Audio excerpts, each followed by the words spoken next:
वक्रतुंड महाकाय सूर्यकोटि समप्रभ निर्विघ्नं कुरु मे देव सर्वकार्येषु सर्वदा।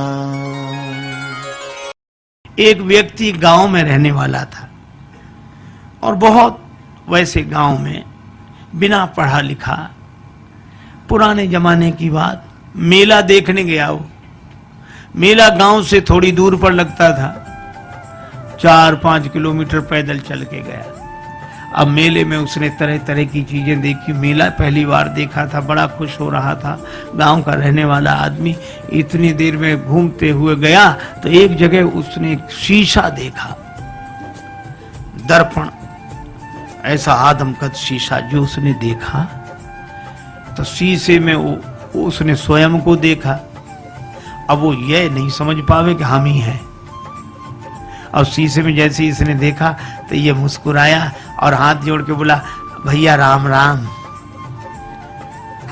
तो उधर से भी मुस्कुराहट दिखी, भैया राम राम। इसने कहा, वाह वाह, बड़े अच्छे भाई साहब हैं, पहली बार मिलने में भी इतने प्रेम से। अब ये कहे, और भैया सब ठीक है? तो वो भी ऐसे कहे। बस दुकानदार से बोला, ये भाई साहब कितने के दिए? दुकानदार ने सोचा चाहे कोई दर्पण समझ के ले, चाहे भाई साहब, हमें तो पैसे से मतलब। बोले 2 रुपए के। तो मेले के लिए जितना खर्चा लाया था उसने 2 रुपए उसी को दे दिए और दर्पण हाथ में लिया। अब भाई साहब को बार बार देखे, बड़ा खुश हो।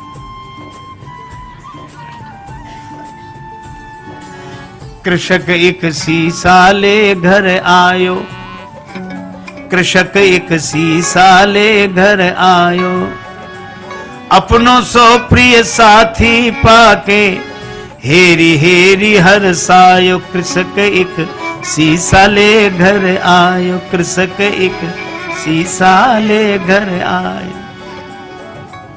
तन मन धन दर्पण पे वारे, दिन में कीतिक बार निहारे।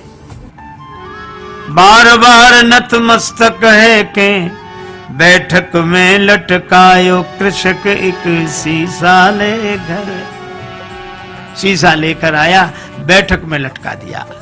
अब वो तन मन धन दर्पण पे वारे, दिन में कीतिक बार निहारे, अपनों सो प्रिय साथी पाके हेरी हेरी हरसाए। अब भीतर पत्नी के पास बैठे और थोड़ी देर में गए, अच्छा 1 मिनट रुको, अभी आया। फिर जाए, और भैया अच्छी तरह हो, बढ़िया है। फिर लौट कर आ जाए और मन में सोचे, बड़े अच्छे भाई साहब हैं, ना खाते हैं ना पीते हैं और हमेशा मुस्कुराते रहते हैं, प्रसन्न रहते हैं, बहुत अच्छे हैं भैया, वाह वाह। फिर जाए, फिर आ जाए। अब दिन में 2-3 बार ऐसे ही करे तो पत्नी को लगा कि पहले तो ये कभी ऐसे जाते नहीं थे, ये जाते कहाँ हैं? ठीक है, ये जब बाजार जाएंगे तब मैं देखूंगी। वो गए कहीं बाहर घूमने, पत्नी गई देखने कि देखूं तो क्या ये बैठक में क्या है जो बार बार। अब पत्नी गई तो वहां तो शीशा था और शीशे में जो पत्नी ने देखा तो उसे अपनी शक्ल दिखी।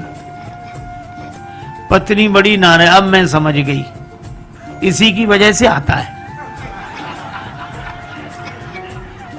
अब इसने मुक्का ताना, दांत कट गए, चू चू, तो उधर से भी मुक्का ताना, दांत कट गए। बस संभ्रम चली आई घरवारी, सन्मुख सुंदर नारी निहारी। आए गई है सौत हमारी, क्रोध हृदय में छायो। कृषक एक शीशा ले घर आए। अब उसको बड़ा क्रोध हमारी सौत को ले आया है, इसी की वजह से आता है। और बस भाग पड़ी, बस मैं न रहूंगी, बिस्खे हूं या डूब मरूंगी। बिस खा लूंगी, मर जाऊंगी, कुएं में गिर जाऊंगी, बस रहूंगी नहीं, मैं तो अभी जाती हूं चाहे जो कुछ हो जाए। और रोना शुरू किया तो धाई सास बहू रानी ने कैसो रुदन मचायो, कृषक एक सीसा ले घर आए। उसकी सास दौड़ी, क्या हुआ बेटी क्यों रो रही है, बहू क्यों रो रही है? बहू बोली, अपने बेटे की करतूत देखो, बैठक में किसको लाकर बिठाया, और मैं तो रहूंगी नहीं, चली जाऊंगी। और सास बोली, नहीं मैं देखती हूँ। अब सास गई और सास ने बैठक में जाके जो दर्पण देखा तो उसे बुढ़िया दिखाई पड़ी। दिखेगी तो सास क्या बोली, अच्छा आप हो भाई, राम राम। वो भी राम राम। क्षमा करना, बहू समझ नहीं पाई। फिर बहू को डांट कर बोली, क्या कह रही है तू? बुढ़िया है, वृद्धा माता, हमारी उम्र की है, सेवा के लिए लाया होगा। आई चली सास तत्क्षण में वृद्धा दीख पड़ी दर्पण में। बहू से बोली, अरी बावरी, या बुढ़िया पर मेरो लाल लुभायो, कृषक एक सीसा ले घर आए। अब बहू कहे कि नहीं तरुणी है, और वृद्धा कहे कि वृद्धा है। अच्छा दर्पण ऐसा जो सामने आ जाए उसी को दिखा दे। बहू सामने जाए तो तरुणी, देखो ये बैठी और सास कहे हट मैं देखती हूँ, वो देखे सो वृद्धा देखे। अब सास बहू का झगड़ा आके ससुर निवारो। ससुर ने कहा क्या है, मैं देखता हूं, क्यों ये कलह मचा रखा है। अब ससुर आया, ससुर ने कहा तुम दोनों अलग हो। अब ससुर ने जो देखा दर्पण, तो उसे बूढ़ा आदमी दिखाई पड़ा। तो ससुर बोला, अरे भैया राम राम, आप हो, माफ करना, ये समझती नहीं है। दोनों को फटकारा, दाढ़ी वालों पुरुष देख के दोनों को फटकारो। ससुर बोला ससुर, अरी मूर्खाओ, धर के मानो देह लजाओ, मर न गई तुम नारी पुरुष को भेद समझ न पायो। तुम स्त्री पुरुष का भेद नहीं समझ सकी। सास कहे नहीं है तो वृद्धा बुढ़िया है। ससुर कहे कि नहीं बूढ़े भाई साहब बैठे, और बहू कहे कि नहीं तरुणी है। अच्छा अब एक बात बताओ, इनमें कौन आदमी गलत बोल रहा है? कोई गलत नहीं बोल रहा है, पर प्रश्न ये कौन सही बोल रहा है? कोई सही नहीं बोल रहा है और कोई गलत नहीं बोल रहा है।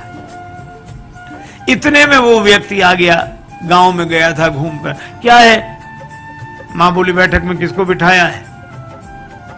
वो बोला हमारे भाई साहब हैं। बहू बोली भाई साहब है। एक तरुणी को लाकर बिठाया, वृद्धा बोली नहीं वृद्धा है। और ससुर कहे, वो पिता कहे कि नहीं वृद्ध व्यक्ति है, वो कहे नहीं हमारी तरह युवक हैं। अब जो दर्पण के सामने जाए दर्पण उसी का चेहरा दिखा दे। अच्छा अब आप बताओ, शीशा से बनते शुभ दर्शन, तापे मचो घोर संघर्ष।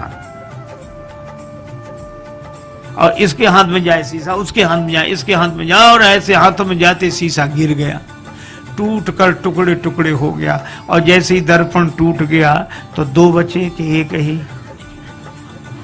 फिर दूसरा कोई था ही नहीं, न भाई साहब, न तरुणी, न वृद्धा, न वो वृद्ध व्यक्ति।